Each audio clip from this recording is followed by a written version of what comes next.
have the ability to take that payment any way your customer is choosing to take the payment. It's no longer omni-channel commerce or all-encompassing commerce. It's whatever you have, we will take. That should be the thought process in the small business owner mind.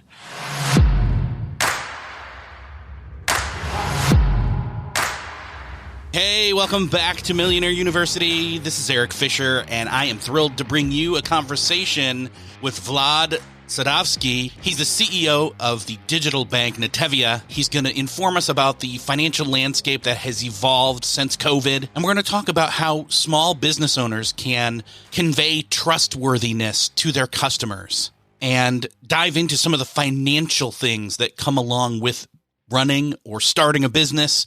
What are things that you can be doing right now as you're preparing to start a business financially, paying off debt, dreaming of the next big startup, and all the while being good at adapting. And don't miss Vlad's advice on understanding the reasons that you're starting your business. So put your hands together for Vlad Sadovskiy. I always like to start with the person's story. I want to hear a little bit about how you got involved in the financial arena, because most small business owners, they'd be like, oh, he's in banking, he's got money, he can do whatever he wants to. But that's not how it's always been. No, it's never been like that. I actually got involved by an accident, by the fact that my English wasn't as perfect 30 years ago as it is right now. And my cousin wanted to sign up people for college student credit cards. And he walked up to the guy gave him a number for Citibank. And because his English was so bad, they said, you know what, we don't understand what you're saying, but we're going to direct you over to a place where they set you up with the credit cards. And it turned out to be a payments division of Citibank to set up people to accept credit cards. And my cousin got hired, and I got hired as an installer to do the installations because they needed somebody to do the installations and of those credit card terminals, which are very common today. Back in the days, it was not the case. And that's how I got started. And the rest is, I guess, is history. One thing led to the other. As the CEO of Natavia, you're doing a lot of cool things that are, I would say in some ways, you've said, actually, that they're born out of consumer/business owner habits you've seen that kind of were born out of the pandemic. Right after the pandemic, we entered the brave new world of digital neobanking. So we now are digital bank, neobank. Besides doing payments and acceptance for small businesses, we do the digital bank cards and the bank accounts for you never to visit the branch. And that was born through the COVID. People realized that, hey, I can do majority of my stuff, bill payments and what else, without ever going to the branch. And now we'll go to the branch when I need my mortgage or anything else like that. We started to capitalize on that trend. And we came out with a product in 2023 for small businesses. Of course, we have competition, but it's been a hit. Can't complain. Very cool. You talk a lot about this thing called wallets, not just bank accounts. I'd love for you to unpack that a little bit, the way that business owners should be thinking about it, as well as how those business owners can be thinking about it as their customers are walking around with all these different wallets. And, you know, I think that ultimately people are like, wait, I don't have that many wallets. Well, you do. You just don't think about it that way. Correct. And that's reality of today's brave new digital world. What's the closest thing that you have besides the actual wallet where you had your cash on today is your phone. Inside your phone, you have different applications. You have a Cash App. You have a Venmo. Any one of these applications are actually a digital wallet because it stores the information, financial information by which you can act and pay for any necessities you need. So if you walk up to Burger King and you want a burger, you get yourself payment on a wallet by applying your phone. If you want to send money to somebody, you go to your Cash App or to your Venmo and you send money and you go into those respective wallets. You want to buy cryptocurrency, there's one popular one called Coinbase. That's another wallet. So it's places where you store money. And what better way to name it as a wallet, because that's what associates you with storing money for the longest time, as long as I can remember myself. With this shift with wallets, with the different options and the optimizations of using digital banking primarily and going in only when you rarely have to, how do you feel small business owners or business owners should be thinking about their cash flow, their relationship to their customers, their relationship to their banks, their loans. How does all that factor in? What's that new perspective? The new perspective is pretty much growing on the business owner today. If you think about it, 78% of people now do banking on their phone. 78% of people. Just think about that number. We live in a 300 million people country. 78% of people. That's over 200 million people. And that happened in a very, very short period of time. To think about it 10 years ago that this is going to be the case, it's unthinkable. 78 million people actually members of the Cash App, as an example, right? Of course, the way that the small business owner should be thinking about it is, how do I take the payment and go beyond the traditional ways of taking the payment? Have the ability to take that payment any way your customer is choosing to take the payment. It's no longer omni-channel commerce or all-encompassing commerce. It's whatever you have, we will take. That should be the thought process in the small business owner mind. If it's a Cash App, if it's an Affirm, if it's Zelle, if it's Venmo, if it's a regular credit card, if it's a regular debit card, if it's an Apple Pay, whatever it is, sales is what's driving the economy. Small businesses are especially the case. And so the ability to accept the payment is sitting right next to the paying your utility bill. So your doors and your lights are up. And so ability to accommodate the customer in their most convenient way of giving you that money is what the small business owner should be thinking about. So they should look beyond just saying, hey, plug your debit or your credit card number in here, because they've got to pull that out of their physical wallet, if they even have it on them, and start to type in, plug in those things, especially, which can be hard. But you're saying, as business owners, we should make it to where you can click the button and it'd be pay with Zelle, pay with cash, pay with Affirm, pay with Venmo. Just do the PayPal, even for that matter. Click all these, and actually PayPal's most of the businesses I see, they've got that option built in there. Yes. Look, at the end of the day, you don't know where the customer has that money, and they definitely don't have it in their physical wallet anymore. How many people do not carry cash? I don't carry cash. I forgot when was the last time I was carrying cash. And so I always feel bad. So for about a good year, I couldn't look up to the hotel butlers in the eyes because I didn't have cash and I didn't know how to pay them with tips. So one day I just walked up and I said, look, I don't have cash. How do I give you a tip? And the guy turns out, opens up the phone and gives me a QR code from a Cash App. And that's when I knew I am graduated to a tipless environment on the physical side. And now I'm in a digital environment of tips. And now every time I go to a hotel, the thing is I'm asking for is, do you have Venmo or Cash App? And they always give it to me. And I always take the QR code, and I have no problems paying tips for anybody that helps me with my luggage. That's brilliant. I'm glad you finally got over that. I actually, I will carry cash on purpose just to say, okay, there I go. I've got it. But yeah, it's these kinds of shifts that are just happening. Again, it's like that 78% number that you were throwing out there earlier. I'm curious. Let's shift gears here a little bit. Entrepreneurs, they're starting something, they're growing it, they're either building it to sell it and move on to the next idea, or because they're a serial entrepreneur and take that capital from the last thing and move it into the next thing or diversify. But if they're just getting started and it's like they don't really have capital together yet to start the thing, but they want to start the thing, how do you suggest they start to go about doing that? Do they start something, scratch, make it do, in other words, start a spark with something small and just let it build slowly over time? How do they start to work with or build capital from the get-go and manage it smartly? First of all, I'm an East Coast entrepreneur. I'm not a Silicon Valley entrepreneur. I don't talk to the investors that are looking for the next Facebook and they're willing to throw money at me at any idea as long as it comes out of me, right? I like to see substance. And I provide substance whenever I talk about a business that I want to be involved with. So understand, first of all, what are the reasons you're starting a business with? Are you trying to solve a problem? Do you feel passionately about a specific field? What's the motivation for you to do it? That's number one question.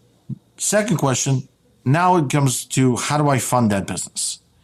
If you're passionate about it, then you need to understand what's the capital that's going to take and then translate that passion into a presentation to put it in front of the right people.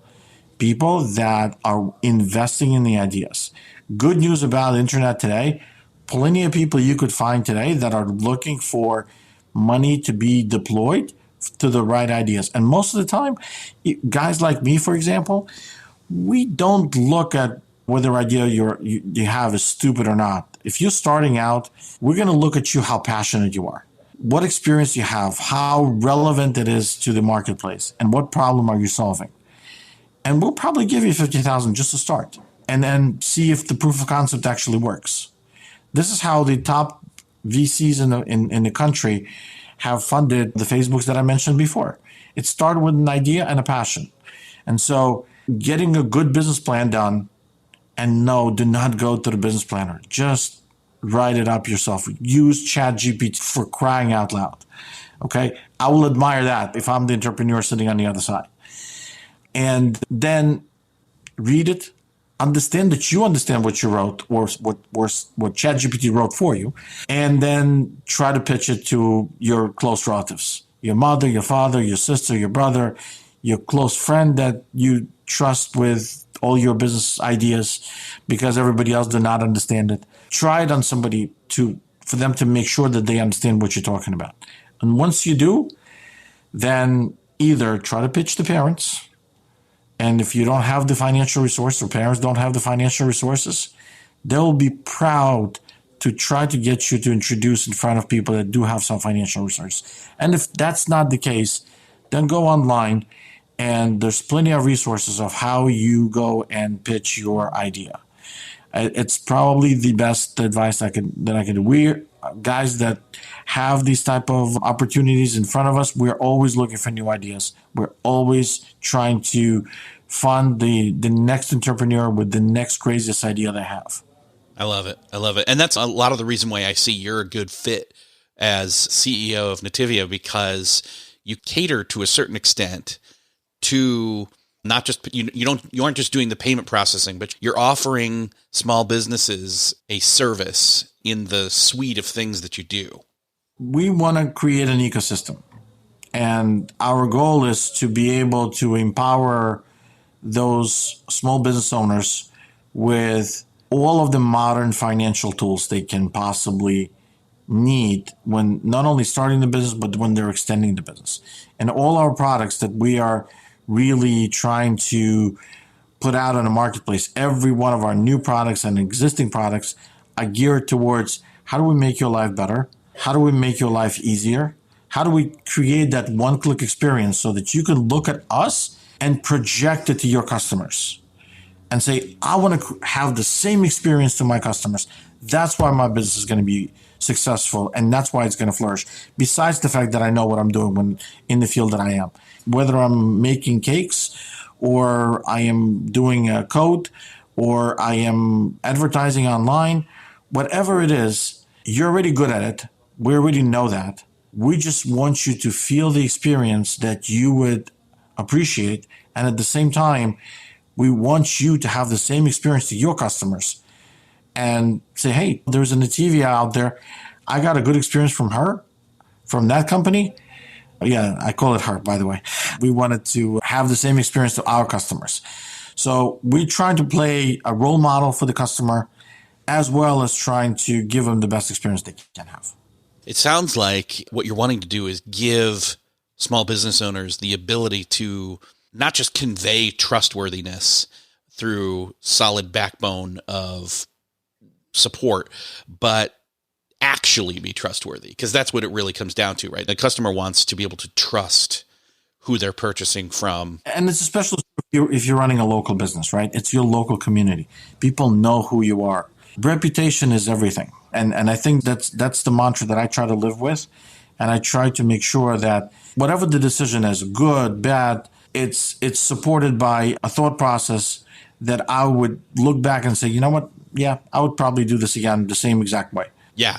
In other words, you don't look back with any regret. You look forward with the experience of whether it went right or not, you made the right choice.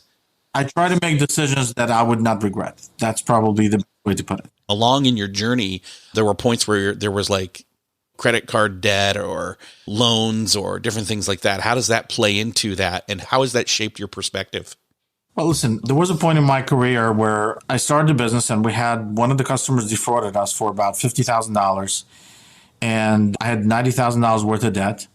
And at that point, I basically had as a scenario whether I should pay that credit card debt and negotiate, do whatever I can, or just leave it alone, maybe declare bankruptcy and things of that nature. One thing that I really admire this country in particular and the financial system we have is if you pay your debts, and the more you pay, the more credit people will give you because the trust is growing. You could say that, oh, we're putting people in debt indefinitely, etc. I say that people that know how to manage debt get ahead in life a lot faster, at least within this environment in this country. This is what this country lives on. The United States of America can allow you to live better because you can afford things like leasing, financing, mortgage. All they're asking you to do, and the entire system is allowing you to do that, say, look, pay your debt on time, figure it out. You got into a problem, you can't pay, then a lot of things in your life are not going to be there. But if you create a scenario under which you can pay off a debt, make a payment plan, do something about it, the effort will be rewarded. So if you're in debt and if you're listening to this, figure out a plan to get out of debt, number one. Number two, if you can't get out completely, make a plan that gets you out of debt and execute financial discipline. Yeah, I think that's important for you to say, because I am glad to hear you say that first and foremost, because I think there's a lot of business owners who they want to get into this entrepreneurial one because they're not employable by anybody else, because they can't work for a boss. They have to be their own boss. But two, that then also means they may not have the right hats. They wear all of them, but they may not have this one when it comes to this specific area we're talking about. And so they need help there. And so as they go, or as they've gotten in and they've dug in maybe too deep, it's not too late to start over, or at least course correct, in other words. Totally. I had a choice to make whether I pay off my debt or leave it alone. I decided to pay off. I got more credit lines that I asked for after I paid it off. And I've enjoyed that opportunity to have money available to me at any time by my credit card, by my debts, providers, or anybody else, because everybody knows we always pay whatever we finance. And that allows you to have a more financial capital at your disposal, allows you to execute on projects better, and allows you to make eventually more money.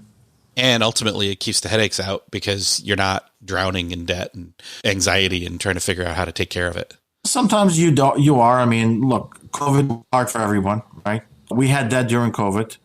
The good news is because you have a reputation, I have a reputation, and we had a $10 million line. We had a lot of restaurants in our portfolio of clients, and our numbers went drastically down. We're talking 80% down in the first month of COVID. I called up my debt providers and I said, guys, I know that our agreements are not the case, but this is extraordinary times. I always pay. And it's important to have that type of relationship, by the way.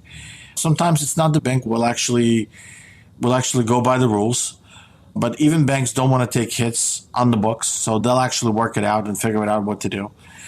And I was able to renegotiate my terms, and they gave me time because nobody wants to have a loss in their books. They would rather take a person with a reputation that can pay it off. People that think that the old-fashioned financing does not exist, that people don't trust, they go by the book, they're out there to screw you, etc., that's not entirely true.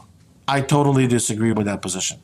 I believe that if you're dealing with lenders, whether it's private or public or banks, etc., they will listen to what you have to say. Maybe not to the degree that it was in the 1960, 1970, where you sat down in front of a banker and he knew your family and everything else. But COVID proved to me, at least to me, that this service does still exist and people still listen and they're willing to help and they're willing to believe and trust in you and your business.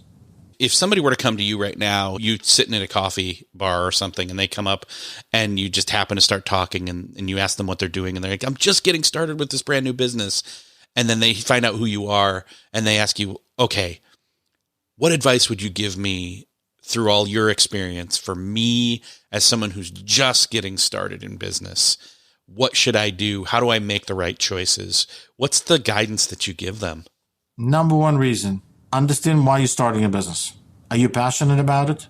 Do you want to make money? Or do you just feel it as, I have nothing else to do, but I'll start a business? If your reason is right and you're prepared to be passionate about and think about that business 24/7, then start a business and you'll be successful. If you're starting a business for reasons that are outside of your passions, outside of your abilities to live it, especially in the beginning, especially when you're starting it out, and you want to do this part-time or etc., then if this is your first time business, I would tell you, save your money and go get a job. That's the advice I would give them. You want them to land on the right thing, that you want them to continue to save and prepare and gain experience and work ethic for that matter. And then when they come along something, as they ideate and come up with options, that when they land on something, they're like, oh, that's it. I'm ready to throw all in on that. Yes. So a lot of times people that say that's it and I'm ready to throw in all that, they are not prepared to throw it all in. They give up in 2-3 months, 4 months, 5 months. And you talk to the same people a year down the road. Oh, yeah, that was then. But now I'm getting it. It's okay to make the mistakes, but you really need to go all in if you really want to start a business. There's no halfway. It's all in. If you're not sure, get a part-time business, do this part-time, do this transition period for yourself. But do not try to go all in when you don't actually mean it. That's great advice. I'm glad to hear you saying that. I know that we're going to talk again soon, you and me and your daughter, and talk about her entrepreneurial thoughts and endeavors with you. Before we do that, I wanted to ask, as we close out here, talk a little bit more about Natavia and where people can go to find out more about that and you. Oh, it's very simple. www.netevia.com. And you can learn about all of our services. Contact us anytime.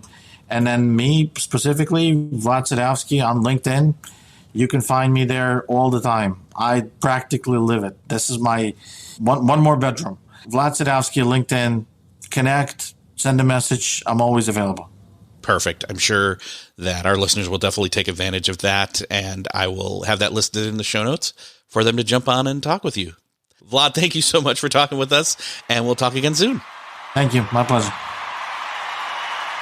That was a great conversation with Vlad, but I want to tease you that I've got another one coming up where his daughter joins us. She's 15. She's working towards getting out of high school early and has some interesting conversations with her father about her entrepreneurial ideas. So I want to tease that one and say, if you liked this episode, you're going to love that one because getting that perspective gives some really awesome takeaways. I hope that you found this class helpful.